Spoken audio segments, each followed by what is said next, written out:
ওমানে বাংলাদেশি মালিকানাধীন Gulf exchange দিচ্ছে সেরা রেট। দেশের প্রিয়জনের কাছে টাকা পাঠাতে আজই যোগাযোগ করুন আপনার নিকটস্থ গালফ এক্সচেঞ্জে।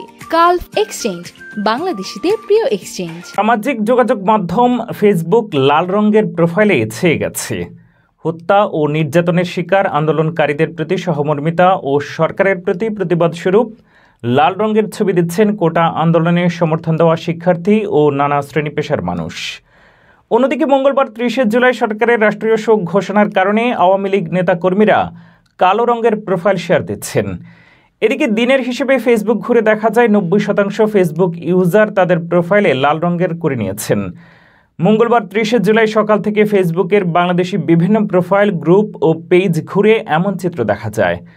ছাত্রদের ডাকে সাড়া দিয়ে শিক্ষক, সংস্কৃতিকর্মী, সাংবাদিক, লেখক, শিক্ষার্থীসহ নানা শ্রেণী পেশার মানুষ এই কর্মসূচিতে অংশ নেন। এদিকে কোটা সংস্কার আন্দোলনকে কেন্দ্র করে আইনশৃঙ্খলা বাহিনীর সদস্যসহ অন্যান্য নিহতদের স্মরণে রাষ্ট্রীয় শোক পালনের সিদ্ধান্ত নেওয়া হয়। প্রধানমন্ত্রীর কার্যালয়ে অনুষ্ঠিত মন্ত্রিসভার বৈঠকে বলা হয়, মসজিদ, মন্দির, গির্জা, প্যাগোডায় হবে বিশেষ প্রার্থনা এবং ধারণ করা হবে কালো ব্যাজ। সরকারের ঘোষণা অনুযায়ী টেলিযোগাযোগ ও তথ্য প্রযুক্তি প্রতিমন্ত্রী জুনাইদ আহমেদ পলক নিজের ভেরিফাইড প্রোফাইলে কালো প্রোফাইল পিকচার দিয়েছেন।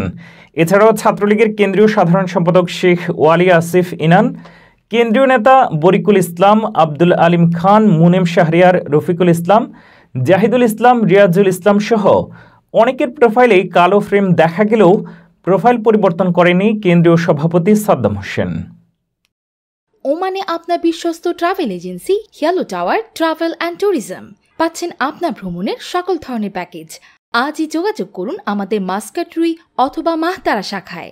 ফোন নম্বর 0096879774247 অথবা 95737470।